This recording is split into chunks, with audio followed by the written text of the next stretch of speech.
Yo, Cleveland Browns fans, the free agent frenzy is over, but we'll sign a couple more. Now it's time to turn to the draft. And we got Brian Bosarge on this show. So, doggies, let's kick this off.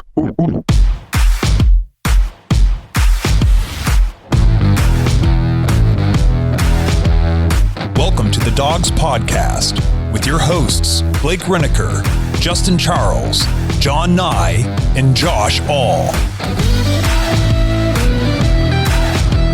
What's up, everybody? Welcome back to another episode of the Dawgs Podcast presented by DraftKings Sportsbook.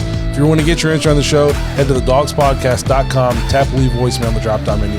Today we have a super cool episode lined up. We have special guest Brian Bosarge from draftcountdown.com. He's going to go through the Browns picks in this year's draft, tell us who he thinks are options, who he thinks could be on the Browns draft board. It's going to be insightful and funny.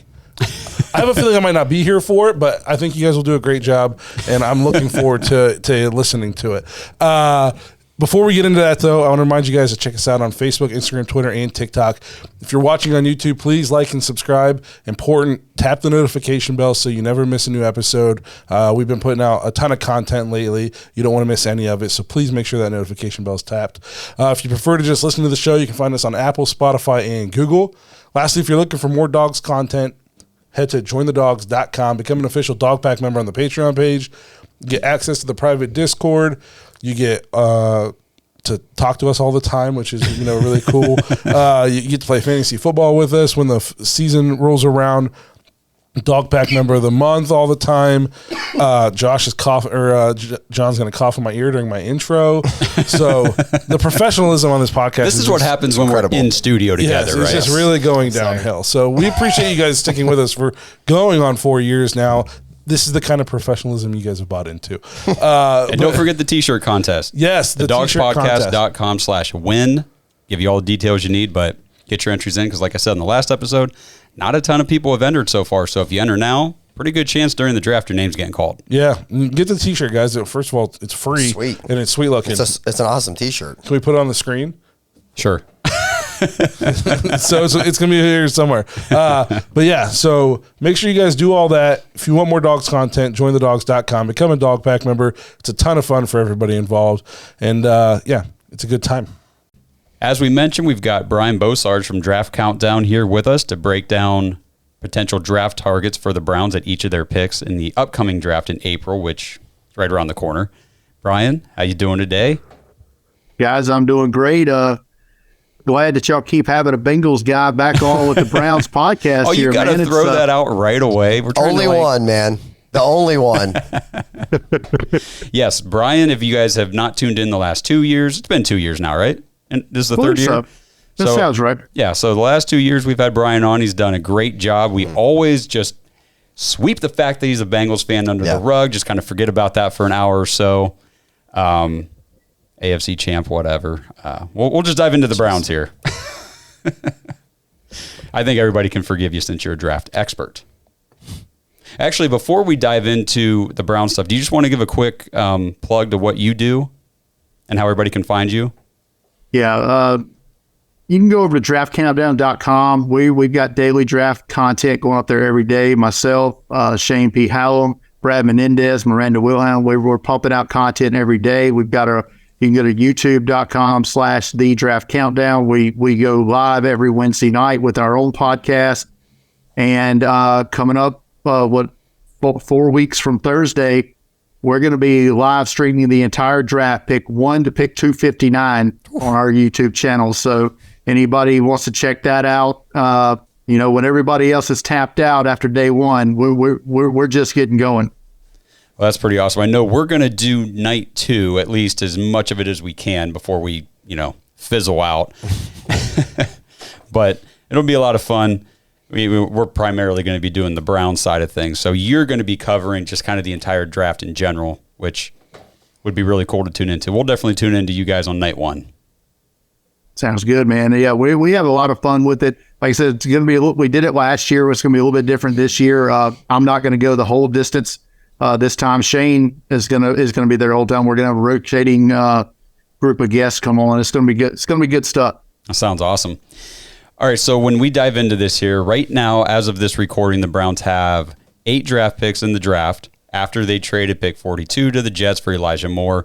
We've now got 2 third-rounders, 2 fourth-rounders, 2 fifth-rounders, a 6th, and a 7th. So what we'll do with you, Brian, and just so the listeners understand what we're doing here, we're going to talk about the third-round picks first, and then we'll move into the fourth-rounders, spend a lot of time on kind of those 2 rounds since there are higher picks in this draft, and then we'll just kind of gloss over the 4 in the 5th, 6th, and 7th. Sound good? Sounds good to me. All right, now, I don't know about you guys, but before we get started, I am curious to get your opinion. The Browns traded that pick 42 for Elijah Moore. Do you think there would have been or could have been a receiver at pick 42 that the Browns, I don't know, might have fit the Browns better than Moore, or was that the right move to make for a wide receiver at that pick?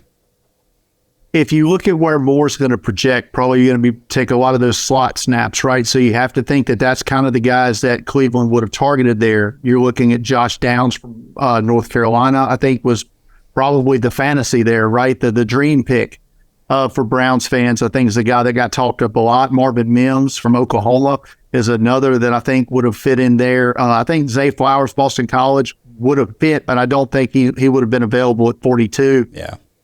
And there's some other guys, I think Tyler Scott from Cincinnati is another guy I think that they could have definitely looked at. But yeah, I almost feel that was maybe not where they were going to go for sure, but it felt that was what they were going to use on that pick. So you've got what Elijah Moore now was 2 years of cost control, so to speak, low dollar figure there to play your slot snaps because you're paying Cooper a lot of money. So, it's a very, very good move for them. And if he fits in, it's like it takes to the offense, it gives what you hope this as a bounce back from Deshaun Watson next year, right? So, because if you get another year of that, then you grossly overpaid. So, but yeah, in the grand scheme of things, I think it was worth giving up 42 for Elijah Moore.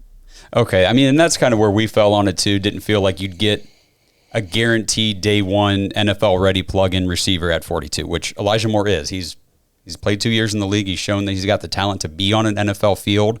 So we were really, really pumped about the move. Yeah, agreed. I just, the guys, like some of the guys you named and even some of the guys we discussed, I just didn't see them being there. You know what I mean? I think that they would have been gone off the board.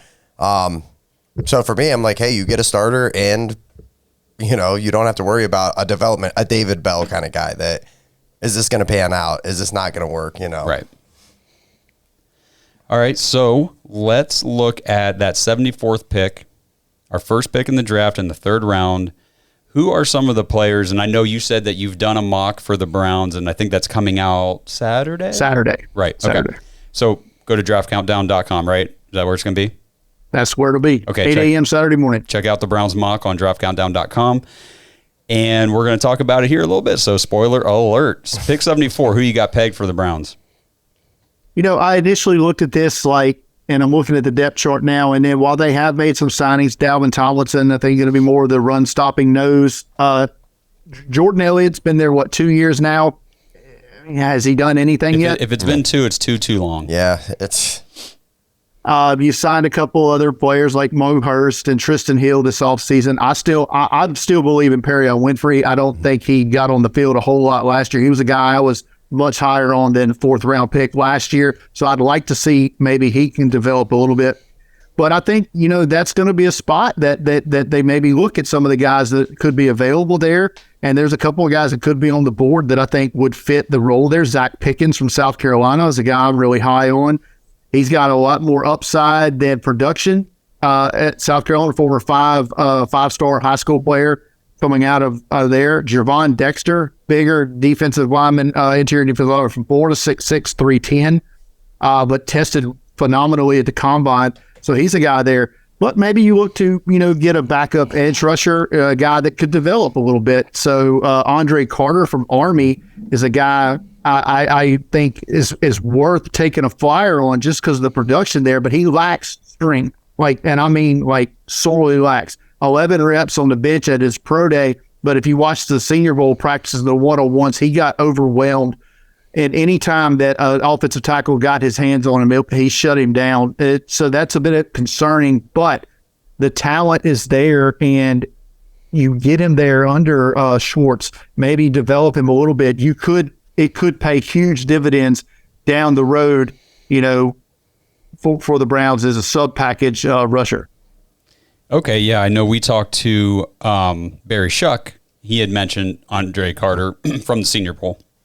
So you actually think he's going to be hanging around the third round? Because I've seen mocks where he's in the second round. I think I saw, this might have been a few weeks ago, he was like a first round. I don't know if that's going to happen now, but so you think third round maybe for him though? I had him in some of my earlier first round mocks this season because I believed in the talent and the film. I mean, he looks good, but Army, outside of playing Notre Dame and some of those teams there, he's not going against the best of competition. They played 2 FCS opponents this year as well.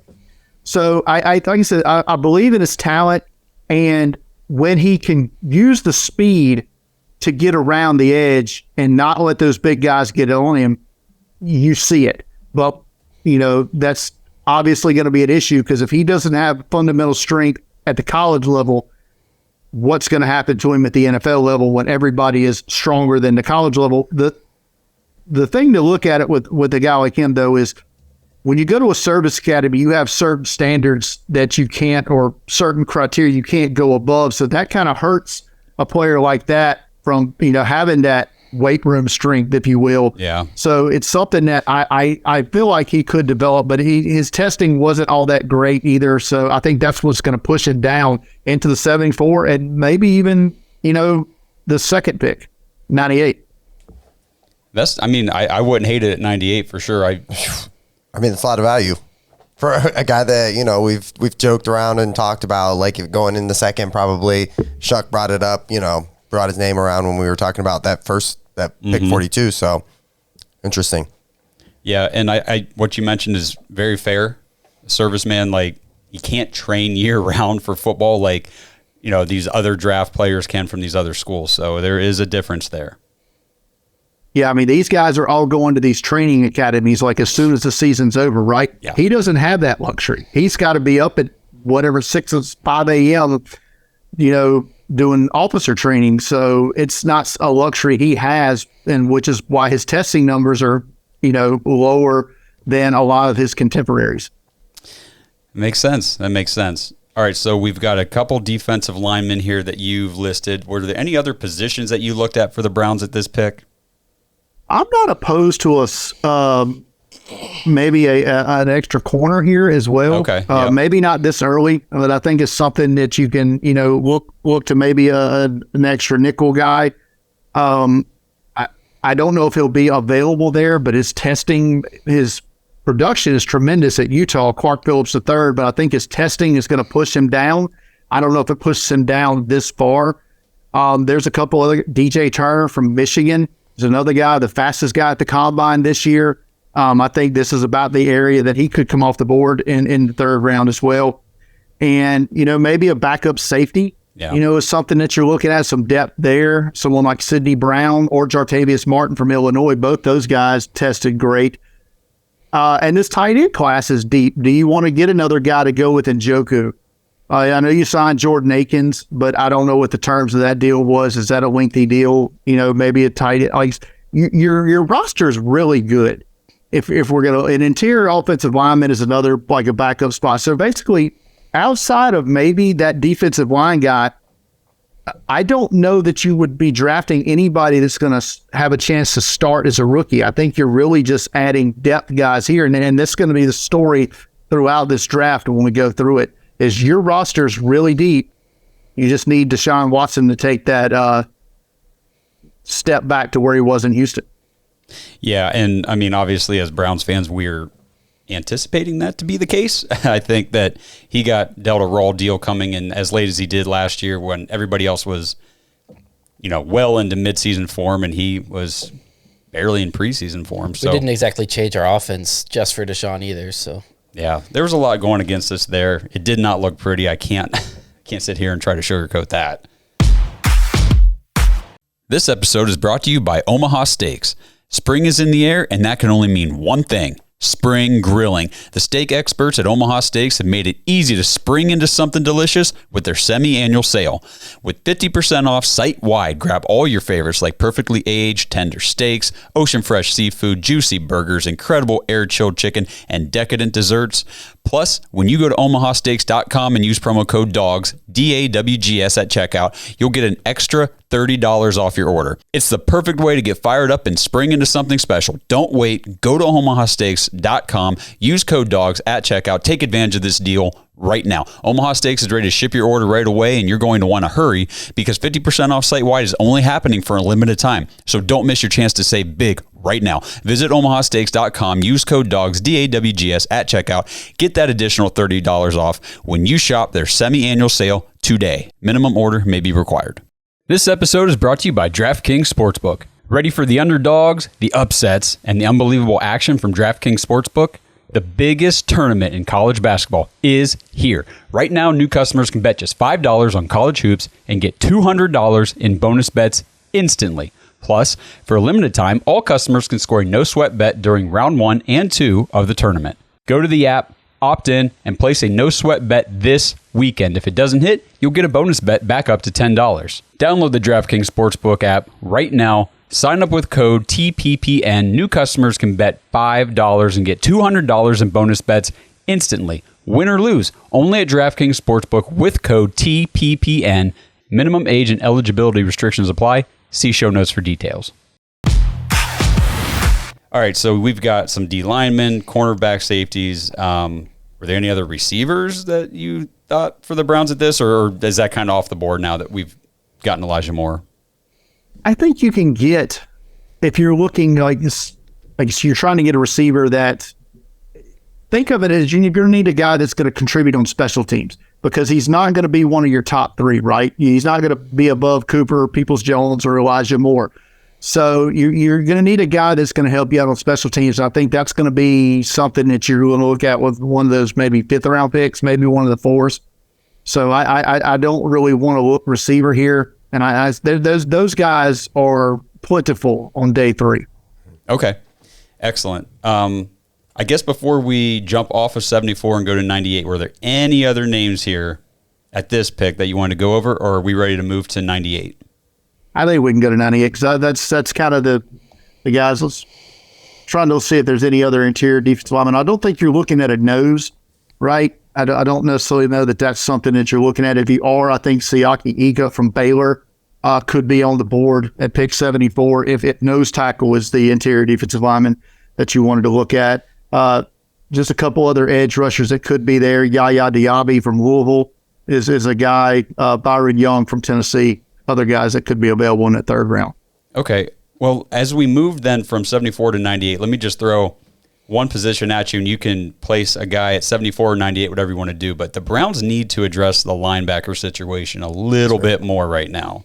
Are there any linebackers in this range that you think would be good fit? Absolutely. You can look at, if you're looking for a speed guy that can cover, especially in coverage, I really like Dayon Henley from Washington State. I think he was the best coverage linebacker at the Senior Bowl this year. He can fly. Dorian Williams from Tulane, 6'1", 228-pound, rock solid guy. He also solid in coverage, but a great high volume tackler at Tulane. I've heard his name. Tremendous athlete from Auburn. What was the last name? Pappoe. Okay. Pappoe. And he ran in the 4.3s, 4.4s at the combine. Wow. I mean, he was a 5-star athlete coming out of high school. Yeah. 4.39 official. 40 for Owen Pappoe coming out with a 35.5-inch vert and a 10'6" broad jump. So yeah, 9.3 RAS score for Pappoe there at the combine. Injuries though with him is the question. He missed a lot of time at Auburn, so which is why he would be available. Normally an athlete like that at linebacker would have gone much earlier, but injury history there at Auburn. And another 5-star player who did not test well, I think is going to end up maybe into that 4th round area, is Noah Sewell from Oregon.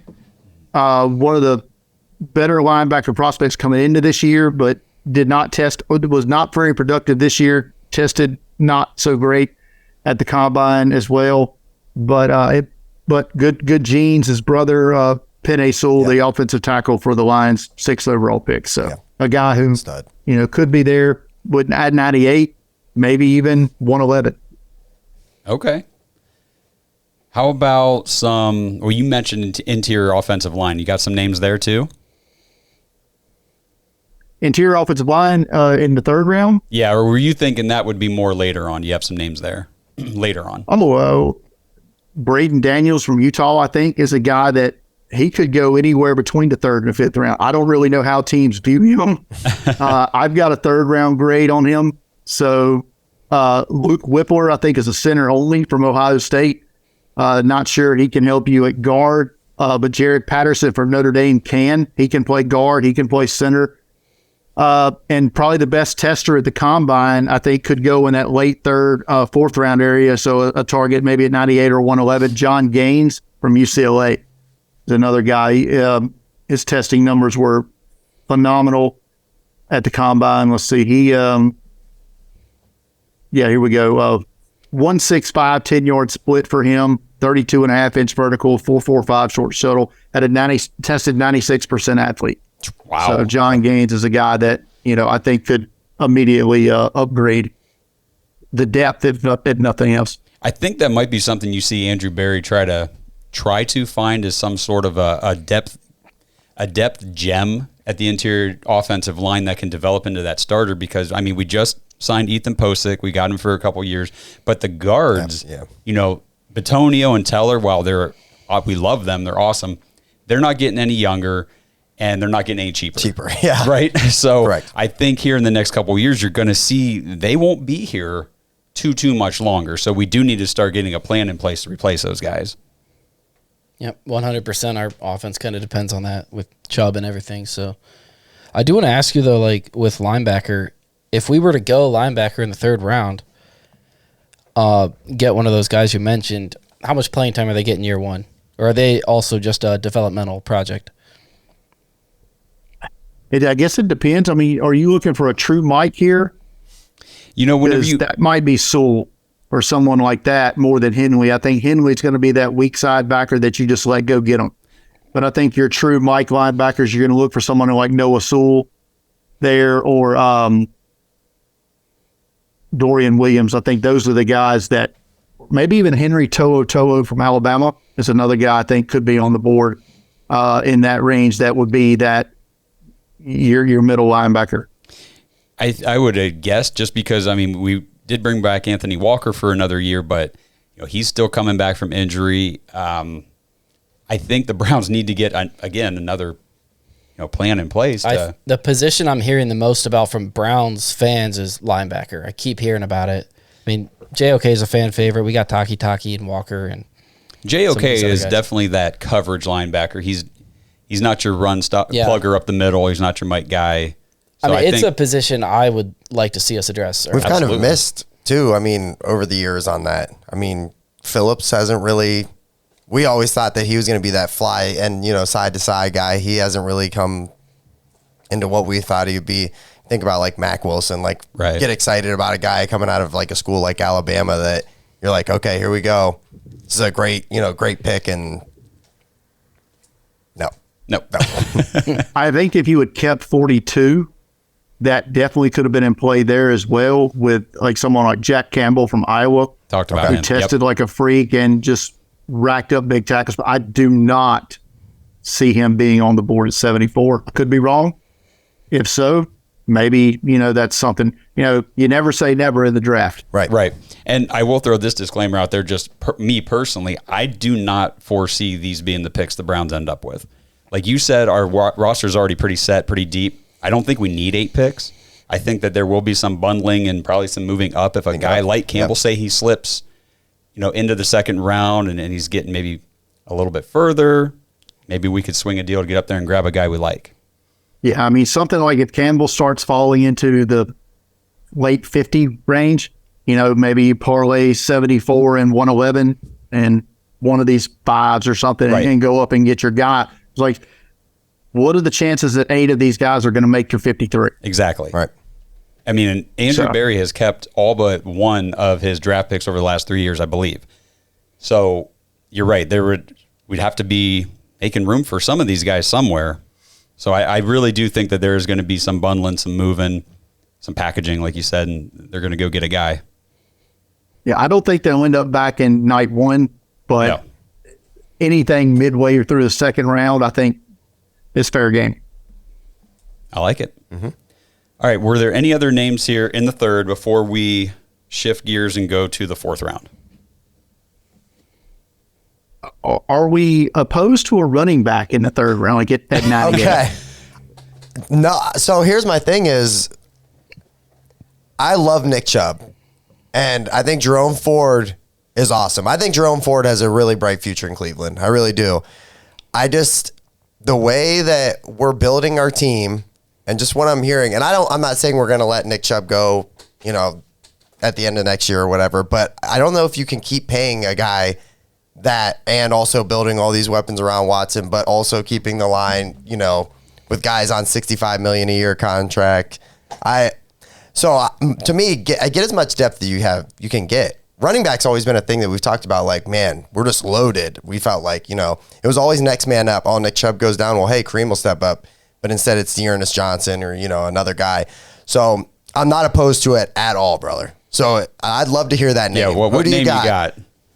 Well, you figure let's say anywhere. Let's say in the third round or the fourth round, whatever. Guys that I think are going to be there. Devin Achane, Texas A&M, pure track speed. Yeah. I mean, he was one of the fastest kids in high school in the state of Texas. That makes you one of the fastest people in the country. Yeah. Just them's the rules. Yeah. I think Tajay Spears from Tulane is a tremendous he's a 3-down, do-it-all back. I don't know what to make of Kendre Miller because he has no testing, and I don't know that we're going to get any. His tape is good, but he had the injury right before the playoffs or in the playoff game, I think, against Michigan. So we don't know what is there. Same with Sean Tucker from Syracuse. He's the best feet I've seen of any prospect in this running back in this class, but he's been injured throughout the draft process here, and we're not going to get any testing on him. Zach Evans is a guy that, spoiler alert, may be on this mock draft to the Browns coming up at some point Saturday. Okay. He was a home run hitter at TCU, transferred to Ole Miss last year, where, not his fault that they had one of the best freshman running backs in the country kind of started taking carries away from him. And but he's a guy I think they should target. Evan Hull from Northwestern looked great at the Senior Bowl, looked great at the Combine. I think he could be available into day 3, maybe fourth round, maybe even fifth round. Tank Bigsby from Auburn is a name that I've seen bandied about a lot in Browns chats that I've seen. Late third, maybe at 98, maybe 111 is where I would see him being a target for the Browns. Plus, he offers kick return ability as well. And just to be a counterpart to Nick Chubb, wouldn't it be fun for someone like Deuce Vaughn from Kansas State? So quick, great hands, 5 foot, all 5'5" of him, but he's a rock solid 5'5". So that'd be a guy that 5th round, maybe 4th round. And be kind of fun, right? It would be kind of fun. I mean, and Justin, you said it perfectly. I mean, the running back's a spot we always say, like, we're good there, next man up, because our offensive line makes that possible. Right, exactly. And, that first name you threw out there, A-Chain, I've heard a lot of great things about him. I think that because he's a good pass-catching back, too, as well, right? Yes. Yeah, so pairing him up with a guy like Nick Chubb, who's, your north and south runner, your bruiser, he's going to go get the tough yards and then bring in this little speed guy that hand him the ball, you can do end arounds or throw him the ball. I think that would be a nice matchup. I tweeted out during the Combine that I've never been so disappointed with the 4.32 40 in my life as I was with Devin H.A. because I legit thought he was going to break John Ross's record. Oh, wow. I thought it could happen. I mean, if you take his 100-meter time from high school and however they calculate it, it translated to a 4.19 40. So I'm like, wow. I thought he could have got it, and he didn't. Keaton Mitchell from East Carolina, he's another guy. He's going to go later, 5th, 6th round. He's another little smaller back, but great speed. But coming back to A-Chain, he's listed, he's 5'9", he is, 5'8", and 188 pounds. So you're thinking he's a third down back, he's a gadget. If you watch the film of Texas A&M this year, he was getting the yards in between the tackles. I mean, he was running between the tackles, picking up, and he averaged over 6 yards a carry this year for the Aggies in the SEC week in, week out. Yep. He's the real deal. He's my number 3 running back in this class. I don't think he's going to be the third running back off the board, but I like him a lot. I've heard a lot of great things about A-Chain for sure. You guys have any other questions about the third round specifically before we... No. All right. Anybody else you want to mention, Brian, or are we ready to move into the fourth? We can go on into the fourth. All right. We're about to move into the fourth round. We're going to take a look at picks 111 and 126. But before we do, we're just going to take a quick break. We'll be right back. Today's show is sponsored by BetterHelp. Whatever is going on in your life, BetterHelp could be a great option for you. BetterHelp is convenient, flexible, affordable therapy that's custom built for you. And best of all, it's 100% online, so you don't have to leave the comfort of your home. And finding the right person is just as easy. Just fill out a short questionnaire, and it'll match you with a licensed therapist. And you can switch therapists at any time, for any reason, at no additional charge. Look, we all have stuff we're carrying around. And finding someone that you can just talk to, a professional to just talk through it, it really, truly helps. If you want to live a more empowered life, therapy can get you there. Visit betterhelp.com/dogs, DAWGS today for 10% off your first month. That's BetterHelp, HELP.com/dogs. All right, now we're diving into the fourth round. We're going to take a look at picks 111, 126. Brian, what do you got for the Browns in this round? So let's hypothetically say we haven't taken a running back yet. I think some other running backs this could definitely be, the place we talked about. We talked about some of the others that could be there. Off air, we talked about Dwayne McBride from UAB, who was one of Mel Kiper's top 5 running backs during the season. But his process here has been null and void as he's been injured. I only watched one UAB game this year, and it was against LSU, and he didn't play. So I was a little disappointed I didn't get to see him in that one. I have gone back and watched some of his other tape, and it's good. It's really good. He can catch the ball well. He blocks well. So I think if he is available in this 4th, 5th round area, it could be a target. I still think a corner is potential here, especially a slot, maybe a backup slot, and you'll be hard-pressed to find much better tape than Tre'Vius Hodges-Tomlinson. I think he's the nephew of LaDainian Tomlinson, but he's only 5'7". Okay. So, but he played outside corner for TCU and held his own for most of, you very rarely saw him get big boy, but that's not going to happen in the NFL. Right. That will happen. That's why I say he projects in the slot, but his production is great. But he's listed, he measured into combine 5'7.5", 175 pounds, but runs a 4.4 140. But while I said he plays bigger than he is, 11 foot broad jump, 39 inch vertical for Hodges Tomlinson. But his size I think is going to keep him out of the first 2 days. Yep. So if at 111 here, if we're still looking at corner, could be a guy that could be on the radar. Some other corners there that I think may be of interest in that spot. If you're looking for an outside corner, I think Darrell Luter from South Alabama had one of the best opponent, worst opponent passer rating against him 2 years. I'm not sure how to say that. Anyway, he was really good at keeping the ball from getting to the receiver. Okay. Especially his junior year. Senior year, it came down a little bit, but he still had a great year. If we're willing to take a red shirt on a player, maybe here at 111, Garrett Williams from Syracuse, if somebody else hasn't already had this idea, would have been a first-round corner, I think, but tore his ACL late in the season. So he's going to miss his rookie year. If he's on the board here at 111, definitely. And a guy local to Mobile, where I am in Alabama, played high school ball here, but played his collegiate ball at Maryland. Jacorian Bennett, 5'10", corner there, but at the combine ran 4.3 flat, as well as a 40.5-inch vertical, 11'1" broad jump. Tested 98% athlete there. At the Senior Bowl, he played corner all during the week, but because a lot of players opted out of playing in the game, be it hurt or just didn't want to play, they were left with only 3 safeties on the team that he played on. So he had to play free safety during the game and ends up getting the game-sealing interception Nice. out of the safety position.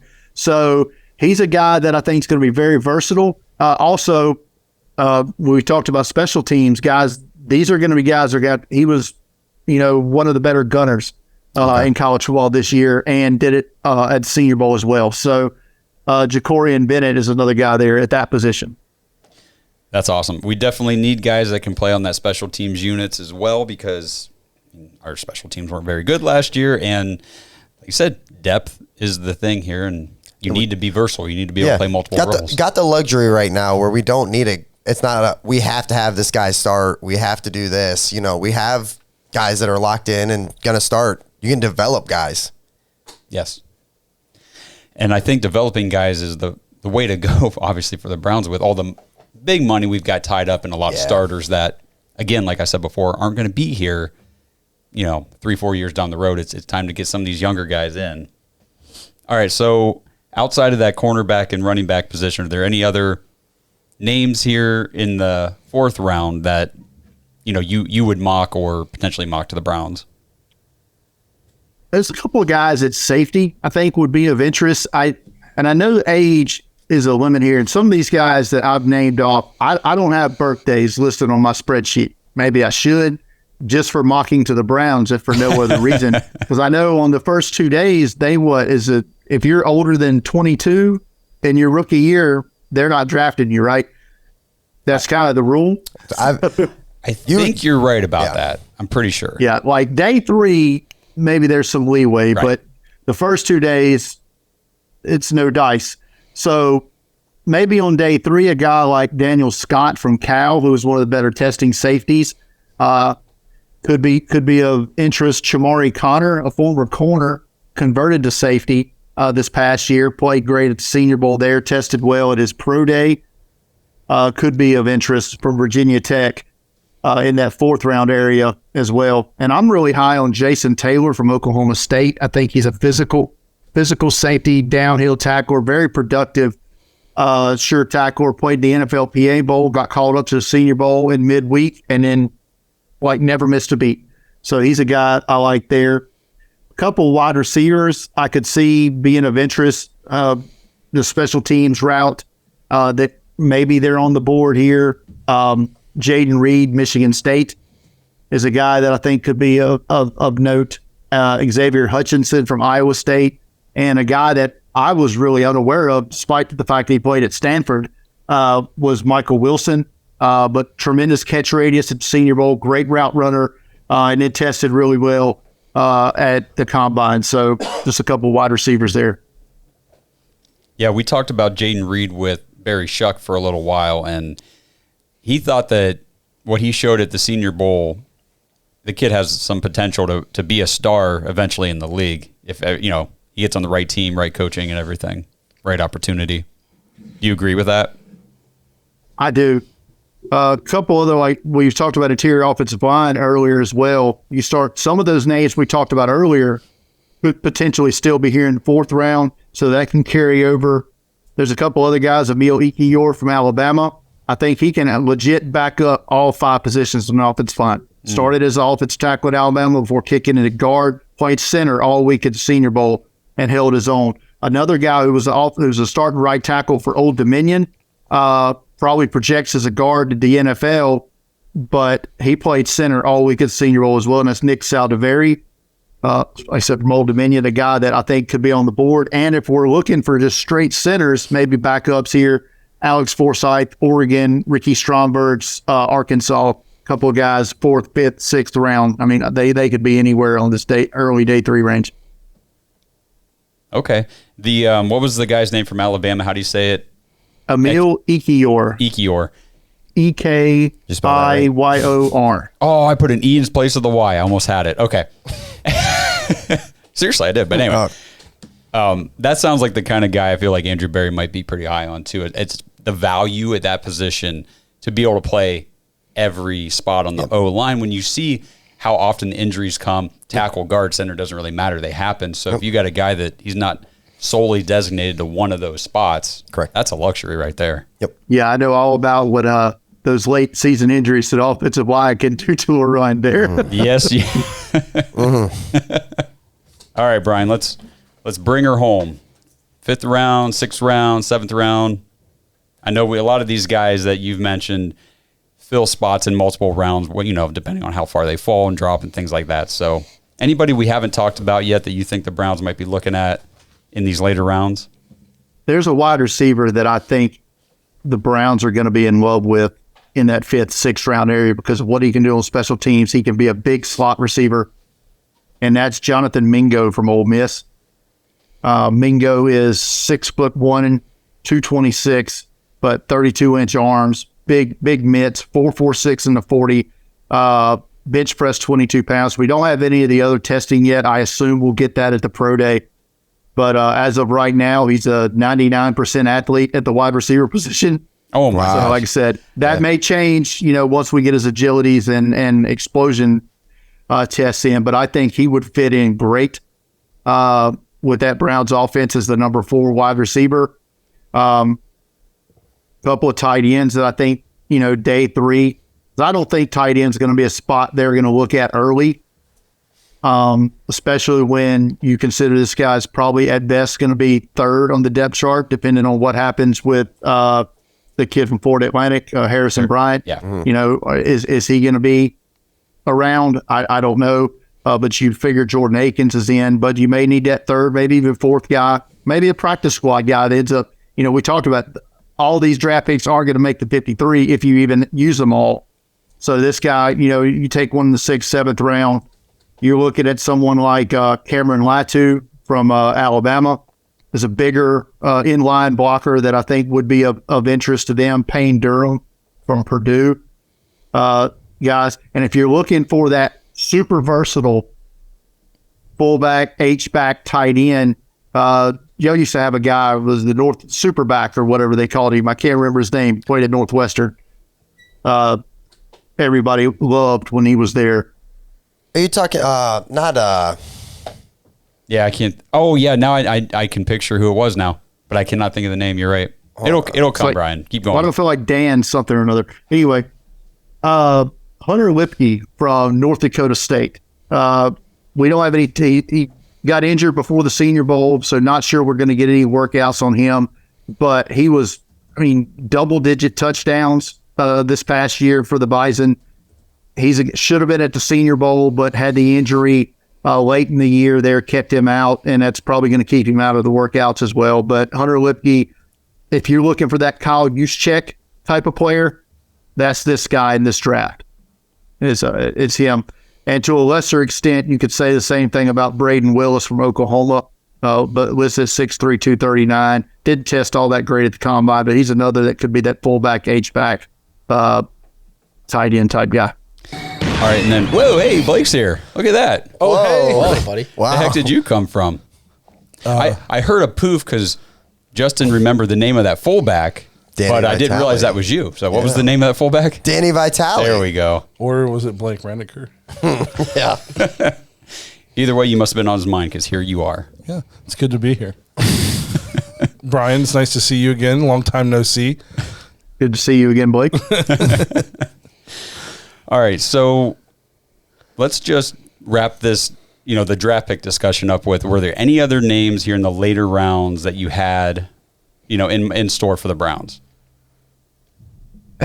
I think in the 7th round, and I'm not, like I said, I'm like you guys, I'm not 100% convinced we ever see this pick, or you guys see this pick anyway. But in my mock draft, I've got them going linebacker in the 7th round because I didn't address that position at any point. I just feel like it's I'm not going to call it a luxury, but it's more as a depth signing. If the guy even makes the roster, it's all special teams all the time. And I think that's a guy. So you want to look for these just headhunters, at that position. Guys are going to go bust.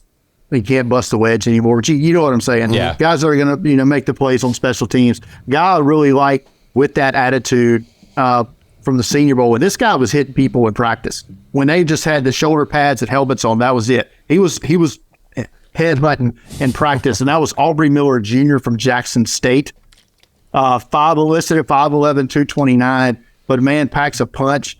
Has some pass rush ability on a blitzer ability there. And so I don't know. Their pro day, I think, is this week or may have been yesterday. So we'll get some official. And he wasn't a combine invite, so we'll get some numbers on him at that point. But a guy who we do have some good numbers on is Servassier Dennis from Pitt.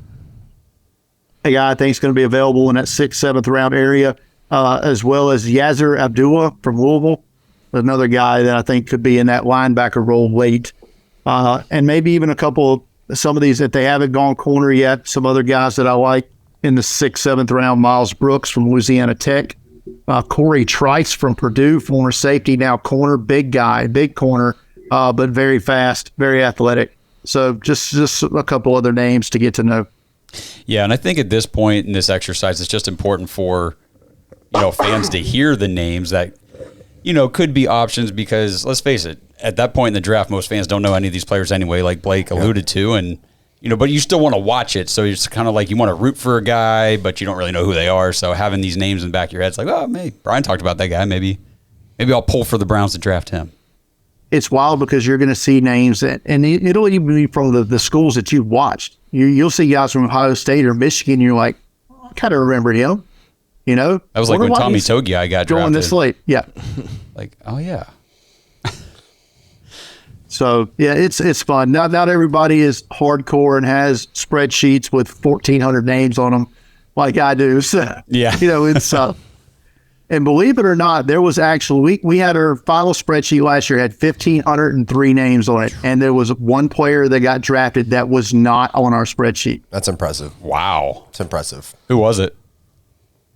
It was a guy from Yale. It was a safety from Yale that I think went in the 7th round to the Colts. Wow, that's crazy. I don't want to put him on the spot, but do you remember last year if D'Anthony Bell was on your spreadsheet? Yes. Okay, that's yes. Super cool. We've had him on the show. He's a super. So I was just curious to see if you had him on your spreadsheet last year. Yeah, his. I try to keep up with passively with UWF, University of West Florida, because their campus is 50 miles from my front porch. So I kind of passively keep up with them a little bit. So if they have a player that is, plays it up, pretty much if a player's in an all-star game, he automatically goes on the list. I don't care which all-star game it is. We're putting him on there. Cool. I think, Brian, that before we wrap this up, I kind of want to go back to a discussion we had before Blake, just kind of popped in here. And I want to get your opinion on, he asked, how would you feel about the Browns drafting a running back in the 3rd round, 3rd or 4th round? And he listed off some names. So go ahead and. So, I don't know. Maybe for the first time in my life, the Browns, I think, are kind of drafting for luxury. So there's not any huge immediate needs that I can think of, especially with the free agency we've had. I would think maybe, not even wide receiver anymore. We just signed 2. Mm-hmm. So, are you thinking as a Nick Chubb replacement down the road? I'm saying it's something that you have to keep in the back of your mind, because there's different podcasts and such I've listened to, not you guys, but there's others that, is Nick Chubb on the market? I think that's crazy. Could he be moved? I don't think he is, but at some point, when does it become counterproductive to your team building to be paying a running back the amount of money that you're paying Nick Chubb? The Bengals are finding that out now with Joe Mixon, where that $12.7 million cap hit he's got's kind of an albatross right now around their neck when you're trying to extend Burrow, you're trying to extend T. Higgins, trying to extend Logan Wilson. So you could use that $12.7 million and actually go to players that are going to be around.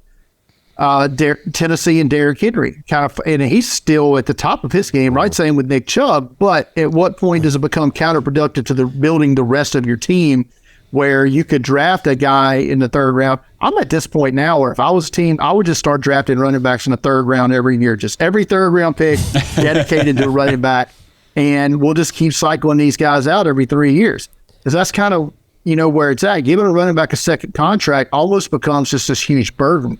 And a lot of teams are finding that out. The Giants, I think, it hasn't quite hit them yet because they haven't given Barkley that second contract. But if they did, they'd be in a hurt right now. Yeah, and I mean, you saw it with Zeke. You're seeing it with Dalvin Cook being talked about, let go or traded. It's just you're right. It's a thing to keep in the back of your head. There were some names that he listed that would honestly be great sidekicks in this offense, I think, with Nick Chubb. That's what Jerome Ford is. Well, we're talking about a smaller, more of like a receiving Like a speed scat back. back? Yeah. Okay. Duke Johnson. Okay. My thing with Nick Chubb is I get most running backs, I think, I don't want to call them interchangeable, but, you can get similar production from cheaper people. But I think there's a couple that are special. And I think Nick Chubb's like one of the special ones. And I also think the Browns are in their very small window. If we were trying to build towards the window, then maybe I would think, trade Nick Chubb so you can put more pieces. But how many more pieces do the Browns really need right now? We're in this 2-year window where, now's the time to go do it. Yeah. You know what I mean? So I guess it depends on what your team's goal is currently for, with what you would want to do with the running back. I think it's important, too, that his load management for years was kind of capped. That has helped. You know what I mean? I always think about Todd Gurley. Man, there for a while there was no one better. You know what I mean? He was a top 3 running back, and then literally his legs just stopped working. Basically, his knees just gave out on him. Yeah. And I think he was only 30, 31. That's 3 years up the road for Nick Chubb. Oh, when Todd Gurley's probably only 28 right now. Yeah, no way. Yeah, They were on the same team. Oh, yeah, and Georgia, yeah. I didn't know he was that young. Yes. Yeah, he just had no ACLs. Right. Oh my gosh. I think he was 25 when it ended. That is crazy. Yeah. Wow. Yeah, A lot I thought he was a younger little than you bit. think. I thought he was a little bit older than that. No, so Wow. I just think it depends on what your team, you know what I mean? Yeah. So, Yep. because I think the Browns are very much in their window.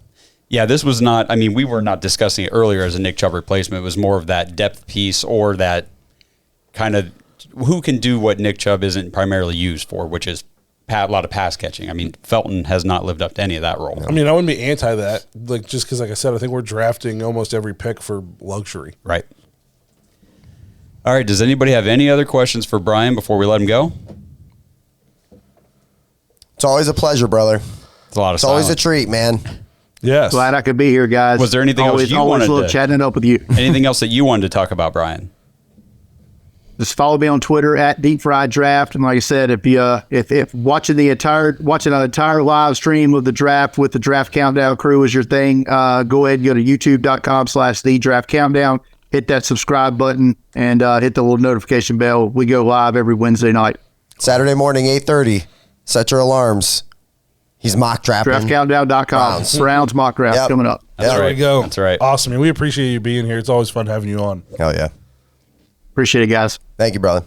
Well, we want to thank Brian for joining us again today. It's always awesome when we have him on the show. One of our longest running guests now. Yeah. I think, 3 years in a row we've had him on. Yep. So we're building kind of a rapport with these people. Again, I mentioned in the open before I stepped out, professionalism at an all-time high here at the Dawgs Podcast. So it's super cool having guests on all the time. We hope you guys like them. Make sure to head to draftcountdown.com on Saturday morning, 8:30 a.m. Eastern time for his full Browns mock draft. You don't want to miss that, especially if you're into the Browns and mock drafts. Once again, a reminder about our t-shirt contest. Make sure you head to the dogspodcast.com/win for all the details on that. You can get a free Brownie the Elf podcaster t-shirt. We're going to be picking winners on draft night? Yep. So, and you can get, the more times you enter, the more chance you have to win. Yeah, you can enter up to 3 times. Yeah, so it's a good contest. Get yourself some free merch. So do all that. Join thedogs.com to become a Dog Pack member. And so hopefully if you guys haven't done that, you will, so you can watch this upcoming After Hours episode, which is going to be lit. Yes. Oh, Which is boy. the kids That's what say. the kids say. That's what the kids say. They say. But if not, we still like you, and we'll see you guys next week. Thanks for listening to another episode of the Dawgs Podcast. Make sure you subscribe on YouTube and follow us on Twitter at the Dawgs Podcast. Get your thoughts on the show at thedawgspodcast.com.